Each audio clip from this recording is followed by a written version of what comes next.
Welcome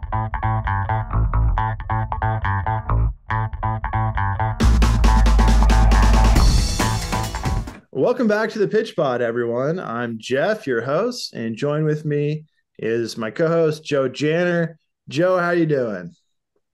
Jeff, I'm doing well. Here we are. More Champions League coverage. This is, you said it, right now, round of 16. I mean, some great, really good games, really close. Most of them pretty tight as far as goal differential with those that had winners in them. So, I mean, we're looking forward to this next upcoming one. Yes. Oh yeah, let's go, man. Champions League time of the year. That's what I'm saying. The game that we picked for this upcoming match was it's going to be Real Madrid versus Red Bulls of Leipzig, and it should be a fun match. Real Madrid is obviously up 1-0, and they're the clear favorites going into this match by far. But you never know. It's football. Things happen. Teams have good days. Teams have bad days, injuries, red cards. And that's why we tune in, is to see what happens. So I'm excited for it. I'm sure Joe is as well. Joe, what are some initial thoughts as we go into this match? I think you have to look at the fixture itself. It's Real Madrid hosting Leipzig. So, and they have the advantage. So that lends itself to, I think, if we look at the numbers, a higher probability that they're favored to go through. Have we said it before? If we haven't, I'll say it again. This is Real Madrid's tournament, is it not? The Champions League. I mean, they have been fairly no. They have had a lot of success in this, and so it's theirs to lose to some extent. People have all eyes on Real Madrid and how they will do and how they will handle an opposition, a Bundesliga side that is good. They wouldn't be here if they weren't good and they weren't able to get the job done, not only in prior season to be here, but also up to this point. So with all that being said, it should be a good contest, though. I'm excited for it.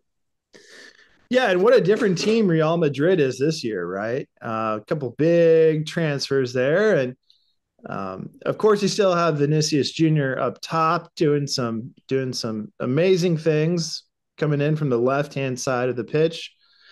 And they also have a young guy, Bellingham. Joe, do you mind kind of I know he's questionable for this one, and we didn't get to see him in the first leg of this matchup, but hopefully he's going to be returning. Fingers crossed.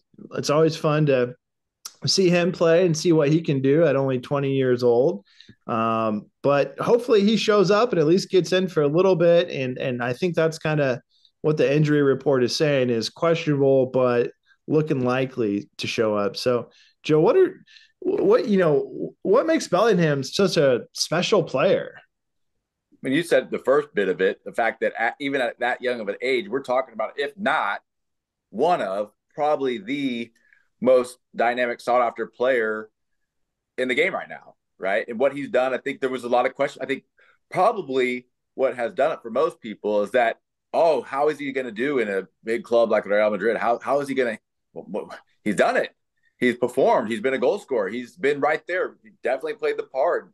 Definitely looked to perform at that level on the highest of stages. So, and then now here, well, maybe out in a sense for this one, but having the opportunity, I don't doubt that he'll continue to perform well within the side and within this match and this competition, and will contribute. So I hope that he's well enough. I hope that he's fine. I hope that, I mean, again, I don't know, probably doesn't look like it's going to be a start, even if he is selected, but I hope he gets to find time on the pitch to play, because we're all excited. I think most everybody is, to look at this player, to follow his trajectory, not only in this contest again, but to see where he goes on from here. Just a very dynamic young player that people are excited about.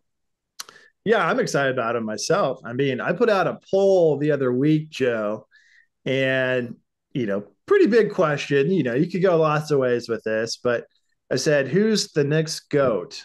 I said, who's going to be the next GOAT, right? Meaning, Messi's getting older. It was Messi, Ronaldo was the debate. So kind of who's the next one? And overwhelmingly, people said it's going to be Jude Bellingham. Okay. Was Mbappe on the list? Well, that's kind of what I was wondering. I guess, for whatever reason, he was not on the list. I don't know why people didn't put him in, but that's another good one that you should mention. Maybe they kind of, looked at Bellingham's age and factor that in more than anything else. Because, yeah, how do you not put Mbappe on that list, right? That's what I'm asking. That's what I'm saying in terms of if I were to pick one over the other, even I would be okay. Again, a little bit different type of player in a sense. One having had a little bit more time to prove themselves, so that lends itself to being able to anticipate or predict the trajectory of his career. But all that being said, I mean, so many things can happen. I mean, it's worth mentioning. I don't know. Has the conversation, is it still that even Mbappe is looked at as a potential transfer to Real Madrid? Can you imagine that two of them on the same side? What is that? Well, yeah. Well, it's funny that you mentioned that. Who would you pick between the two? Because it may come down to that. And so Mbappe is 25. There have been a lot of talks and conversations. It appears he wants to go to Real, Joe. Uh, whether or not that happens, how they make that happen, sorting out the contract issues. But yeah, it's funny that you mentioned that because they might have to pick, or like you mentioned, they're both on the same squad, and oh my gosh, look out. Right. I mean, how are the workings, inner workings go along with that and what that looks like? I mean, I don't know. I haven't seen anybody talk about real timeline as far as that happening, or I'm not privy to knowing exactly what it would take, both with on the contractual level, but also within a sporting competitive level, what that really looks like. But I think it'd be exciting either way. It's going to be a great, I think, move, an anticipated move for Mbappe himself, for him, and then how that sorts itself out, whether it is alongside Jude Bellingham or in place of or whatnot. So looking forward to see how that pans out. Another whole other story to follow, right? Yeah, yeah. And again, it seems like every day we hear something else. He signed, he didn't sign, signed, didn't sign. But it's fun to follow it anyways. And we'll see what happens. Yeah, we'll see what happens with that. But going back to this match, going back to current Real Madrid players, you know, Vinicius is always dangerous. I'm actually looking at the stats from leg one of their first matchup here, and it's kind of interesting, Joe. It's almost dead even on a couple of these. So shots for Red Bulls at home were 14 to Real Madrid 15. Shots on target, this is interesting. 9 shots on target for the Red Bulls, 3 for Real Madrid. And then possession. This is pretty amazing here. It's 50% to 50%, and number of passes is 541 to 548. I mean, wow. Really? Okay. Yeah. Okay. So the pass accuracy is going to be similar. I mean, that's pretty amazing. That Red Bulls were able to win the stat chart on shots on target and keep up with possession with Real Madrid, even though Real Madrid's missing Bellingham. Still, that's an impressive feat right there. Well, yeah, that lends itself to the again. I'll go ahead and say it. With one of the reasons why Champions League is such of interest, you can get very much contrasting styles of play in this game, in a match, and then how one is able to use that to succeed, to get the one goal, to be up, to go here into the second leg, to position themselves to have the advantage going through. But again, that's why I play it. I think I have an idea where this one goes. Well, let's hear Jeff, it. Oh yeah, let's hear it. I've said it already. Real Madrid's tournament equals or is equal to what we call the Champions League.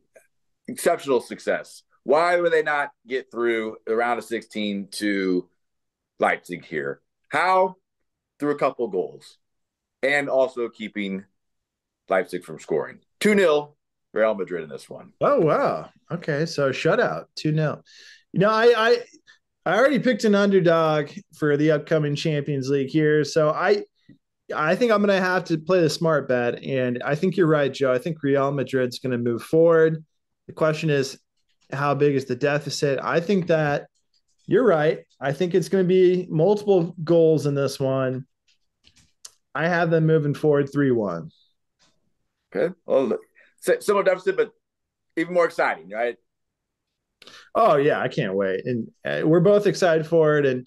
And I'll tell you what, Joe, with our chart of how we are performing with our predictions, I mean, you need to pick up the pace here because we are All currently right. That's right. We're currently at 15-6. I'm in the lead. So, you need a couple wins here, Joe, to climb back in this, right?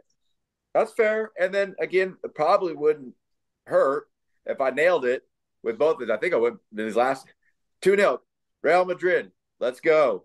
That's what I'm saying. You need that, man. You need that. Okay. All right. Well, I'm looking forward to. I'm looking to see how this works out to get myself back into contention That's what on I'm the pitch saying. pod Yeah. prediction table. Okay. Fair enough. I'm looking forward to. Let's go. All right. Well, thank you everyone for tuning in. Please like and subscribe and enjoy the game out there. Till next time. Thank you, everyone, for tuning in. If you like what we bring you here at the Pitch Pod, please do us a favor, hit that like and that subscribe. Don't forget, we're available on Apple Podcasts as well as Spotify. Thank you, everyone, and keep pitching out there. In a game, the round ball, round posts, anything can happen.